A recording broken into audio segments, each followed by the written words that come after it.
daawadayaal maanta waxaan idin soo koobayaa filim action iyo thriller ah oo soo baxay sanadkii 2019 kaasoo lagu magacaabo Ana. Filimku wuxuu ku bilaabanayaa koox ka tirsan sirdoonka CIA oo si dhuumash ah ku galaya magaalada Moscow, balse halkaas waxay kala kulmeen musiibo weyn kadib markii uu gacanta ku dhigay maamulka Ruushka oo hormuud u yahay ninka ugu awoodda badan KGB-da ee Vasilyev. Madaxyadooda oo la soo gooyay ayaa loo soo dirayaa safaaradda Mareykanka, taasoo fariin cabsi leh waxay dhammaan saraakiisha CIA-da. 5 sano kadib waxaan la kulmaynaa nin la yiraahdo Sami, kaas oo raadinaya wajiyo cusub oo u shaqeeya shirkad model ah oo ku taala Paris. Baaritaankiis wuxuu geynayaa suuq ku yaala Moscow, halkaas wuxuu ku arkayaa Ana oo ah gabar dhalinyaro ah oo soo jiidasho leh, taasoo iibinaysa alaabta curuusadaha dhaqanka ee Ruushka. Sami wuxuu Ana u soo bandhigayaa inay noqoto model, isagoo u ballan qaadaya inay shirkadda bixin doonto dhammaan qarashaadkeeda nolosha. Kadib markii ay cabaar ka fikirto, way aqbalaysaa, waxaana isla markiiba la geynayaa Paris. Halkaas waxay kula kulmaysaa Dorothy iyo Johan oo ah madaxa shirkadda. Dorothy waxay Ana tusaysaa halka ay wada degan yihiin gabdhaha modelka ah, maadaama aysan hore u lahaan jirin wax tababar ah. Ana waxay caqabado kala kulantay sawirkeeda ugu horeeyay, laakiin si degdeg ah ay ula qabsatay iyadoo qof kastana ka yaabisay. Habeenkii xigay markii ay qolkeeda aado, Ana waxay arkaysaa gabdhihii kale ee modelka ah oo sariirteeda u isticmaalaya arrimo u gaar ah. Markaas way dhibsanaysaa, waxayna la degaysaa gabar kale oo la yiraahdo Maud. Habeenkii xigay shirkadda waxay sameynaysaa xaflad casho ah. Ana waxay isbaranayaan Oleg Velenkav oo ah nin ganacsade ah, kaasoo isla markiiba soo jiidatay Ana. Waxay waqti ku wada qaadanayaan hotel qurux badan, laakiin markii uu ninka isku dayay inuu u soo dhawaado Ana, waxay weydiinaysaa shaqadiisa, wuxuuna u sheegayaa inuu ku lug leeyahay ka ganacsiga hubka. Markay xogta hesho, Ana waxay u sheegaysaa inay musqul aadayso, waxayna soo bixinaysaa mikrofon duubayo codkiisa, waxayna ku soo laabanaysaa iyadoo baskoolad wadata, wayna tooganaysaa. Sheekadu hadda waxay dib noo celinaysaa 3 sano ka hor. Ana waxay ahaan jirtay gabar dhiban oo la nool saaxiibkeeda Beta oo si xun ula dhaqmi jiray, kuna qasbi jiray inay gacan ka geysato xatooyada lacagaha laga xado credit card-yada dadka ajaanibta ah. Silacaas joogtada ayaan ku kalifay inay raadiso waddo ay kaga xorowdo noloshaas xanuunka badan, waxayna codsiyo u dirtay ciidanka badda Ruushka, laakiin cidna uma soo jawaabin.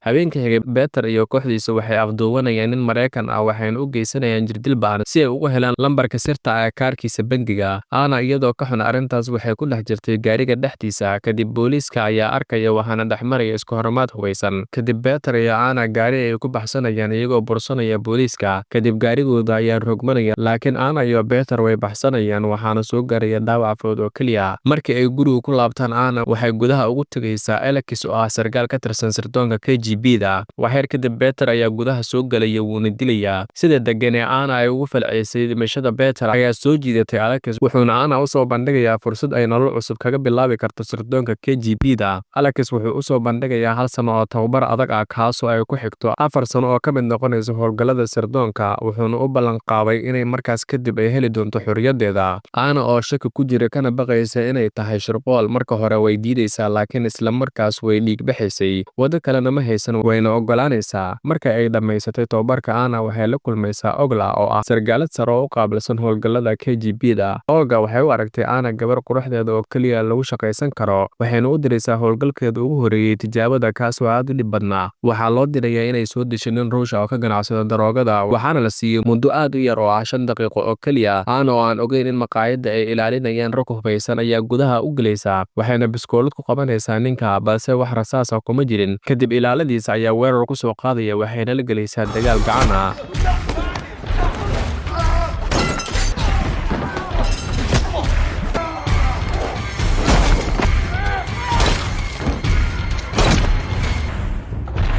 kadib ninkii targetkeeda ah ayaa gadaasheeda ka imaanaya, madaxa ayuuna bir ugu dhufanaya, kadibna wuu ceejinayaa. Kadib si degdeg ay ugu falcelinaysaa, waxayna soo qabsanaysaa fargeeto dhulka taalay, si isdaba joog ay u gelinaysaa ilaa uu ka dhinto. Inkastoo ay ku guulaysatay Ana howlgalkeeda ugu horeeyay, waxay dhaaftay waqtigii loogu talagalay, taasoo keentay in Olga ay u aragto howlgalkaas mid fashilmay. Ana waxay Olga ku soo laabanaysaa iyadoo aad u xanaaqsan, waxayna ku eedeynaysaa inay nafteeda halis geysay. Olga waxay Ana u sheegaysaa in gebi ahaanba hawshan sirdoonka ay tahay mid khatar ah, taasina ahayd qayb ka mid ah tababarka. Kadib waxay u dhiibaysaa howlgalkeeda xiga. Kadib Ana waxaa soo wacaya Alex, kaasoo u muuqday inuu dareen jacayl u qaaday, wuxuuna ku martiqaadayaa inay casho isku raacaan, laakiin Ana waxay u sheegaysaa inay mashquul ku jirto, ayna waqti kale ka dhigtaan. Maalinka xiga, Ana waxay la kulmaysaa madaxa KGB-da Vasilyev, waxaana arkaynaa iyagoo sheekaysanaya oo ciyaaraya shaah ama ciyaarta shatrangiga. Alex wuxuu ka shakinayaa dhaqdhaqaaqa gacmaha Ana, si lama filaan ah ayayna kaga guulaysanaysaa Vasilyev, kadibna si degdeg ah ayay bistoolad ula soo baxaysaa waxayna dilaysaa sargaalka ugu sarreeya KGB-da.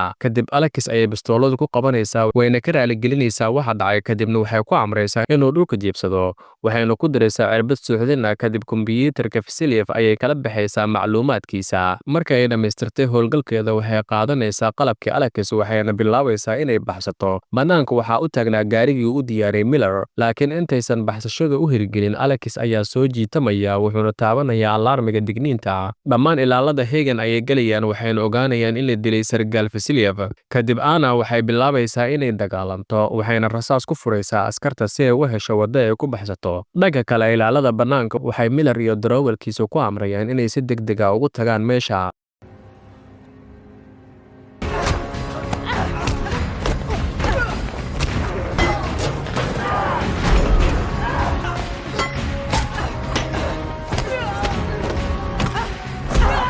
inkastoo Anna ay wajahaysay weerarka culus ee ilaalada KGB-da balse ugu dambeyn meesha way ka baxsanaysaa. Kadib Miller wuxuu tegayaa guriga ay wada degan yihiin Maud iyo Anna si uu macluumaad ugu helo gabadha la yiraahdo Maud. Markii uu wax xog ah ka waayo wuxuu ku amrayaa inay la soo xiriirto isla marka ay halkaan imaado Anna. Kadib Miller wuxuu fariin ka helayaa Anna waxayna ku balaminaysaa beer dalxiis ah. Markii uu meesha imaado wuxuu halkaas ku arkayaa Alex. Markaas ayay ogaanayaan in labadoodaba iyadu meesha ku balamisay.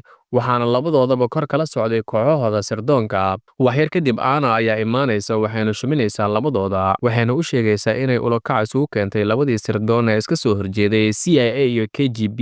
Anna waxay u sheegaysaa inay u shaqaynaysa labada sirdoonba waxayna u celinaysaa xogta ay ka xaday labada dhinacba balse waxay haysatay koobiga ay u isticmaali doonto haddii ay isku dayaan inay khiyaanaan. Maadaama aysan haysan dooq kale Miller iyo Alex waxay ogolaanayaan inay iska tagto iyagoo si rasmi ah u siiyo xorriyadeedii ay muddo raadinaysay. Dhinaca kale Olga waxay meel fog ka daawanaysay wax kasta oo dhacayay iyadoo si qarsoodi ah u socotay dhaqdhaqaaqooda. Kadib markii Anna soo baxda Olga ayaa gadaal ugu imaanaysa wayna tooganaysaa si ay ugu ciqaabto daacad darada ay u muujisay sirdoonka Ruushka. Xabadda markay maqlaan Miller iyo Alex bistoolad ayay isku qabanayaan isla markiiba CIA iyo KGB-da ayaa soo kala dhaxgalaya mid walbana wakiilkiisa ayuu si xoog ah ugu wadayaa goobta. 3 bilood ka hor kulankan Anna waxay la kulantay Olga waxayna u sheegtay inay la socoto ninka lagu magacaabo Miller oo ka tirsan CIA-da. halkii ay qaabi lahayd Olga waxay Anna la gashay heshiis ah inay noqoto triple agent labada sirdoonba inay la shaqeyso sirtana u soo gudbiso Olga. toogashadii Anna loogu geystay beerta ma ahayn mid dhab ah. Anna waxay gashanay jaakada difaaca xabadda ee bulletproof qorshahaasna wuxuu ahaa mid ay isla ogaayeen iyadiyo Olga. Anna-dii dhabta ahayd waxay si dhuumasho ugu baxsatay godadka bulaacada ee dhulka hoostiisa. dharka ayayna iska bedelaysaa timaha beenta ahaana way iska tuuraysaa waxayna ugu dambeyntii heshay xorriyadeeda.